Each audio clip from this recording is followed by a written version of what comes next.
Good morning, guys. We're going to do a flip card, I guess, today. I started it just to save time, but you have your normal 8.5 by 4.25 card. 5.5 by 8.5, excuse me. Scored at 4.25. The front I did the same as we usually do, which is 5.25 by 4. I didn't glue them together because I need the center cardstock out of here. So what I did was line it up, run it through the die, and this part you can use for a different card or an inside decoration. This one we're going to need in just a minute. So then the first thing you want to do, or close to the first, is to put your inside panel in. And this also is 5.25 by 4. That's what we usually use in the inside. Then you have the mechanism that's going to open this card, make it a fun one in the center. And it's going to be 4 inches by a little bit smaller than your, whatever you use for the opening, because you can use circles, any size, you can use ovals. Just make sure this is smaller than whatever you choose to make the hole. This one I use 2 3/4 by 4, but it'll always be by 4. And then you're going to score it at 1, 2, and 3 to give you 4 sections. And then you're going to put glue on one section.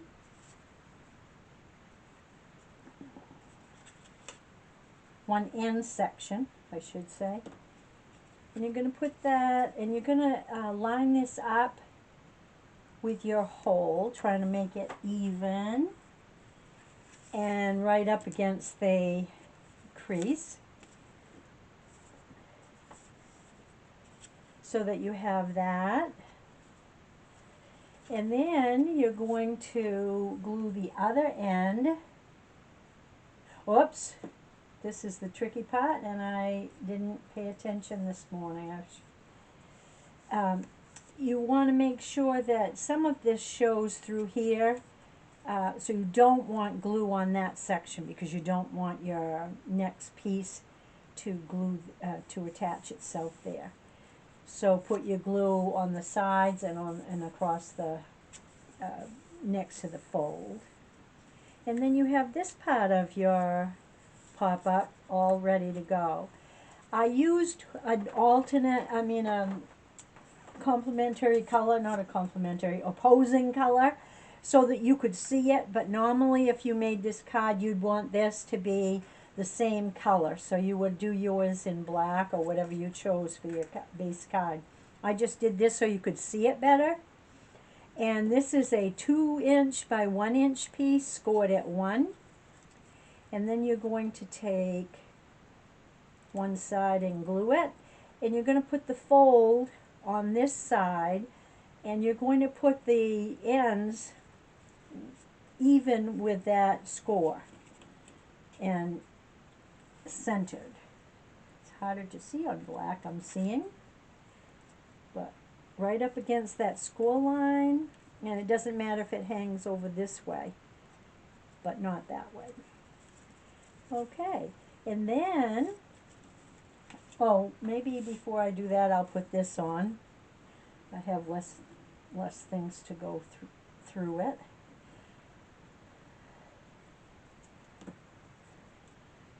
Oh, and this makes a difference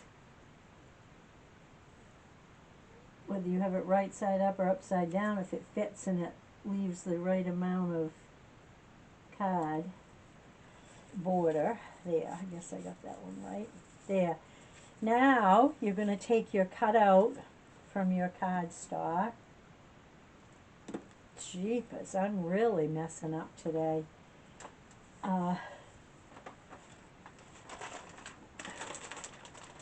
apologize. I should have gone over this in my head. It's been a while. Too long, I guess. There. I'm going to leave that this way. Okay, then you put glue on the top of your tab. And that's the only place you want glue, because you want this cutout to move. And then you fit it right in the hole.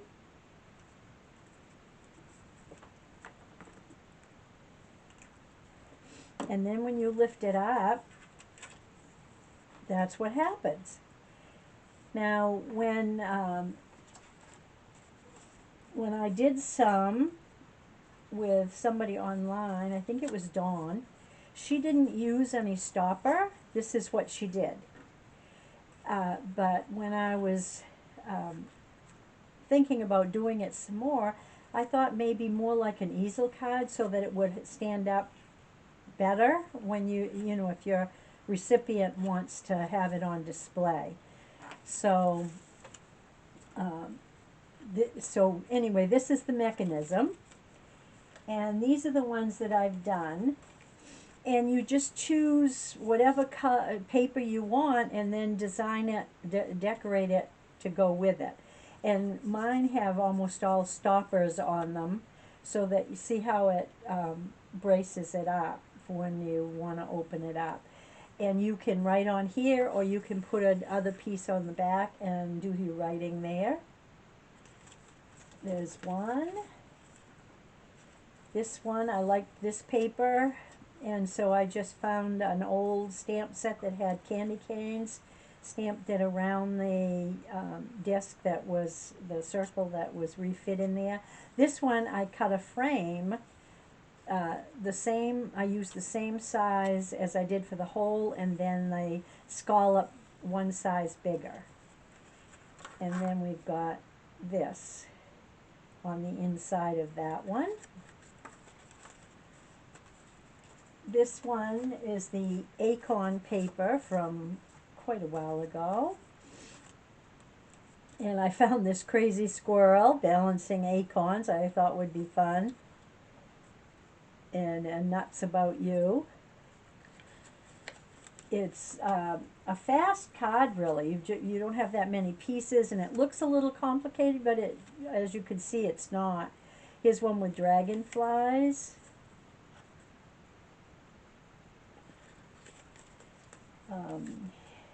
Here's one for summer or spring with a squirrel on it, and I just added a smaller circle for decoration so he would stand out more. So there's all, and this one I did too wide. You should have it narrower than your cutout. This piece, always 4 inches by a little bit narrower than your cutout piece, so it doesn't show. And this one I decided I would try a shaker card. So here we've got whale done, and I stamped some things that look like underwater, and I've got whale done sequins in there and a little turtle. So you can decorate the outside. Again, I put a frame around this one, and then I decorated the inside. And the last one is a Christmas one.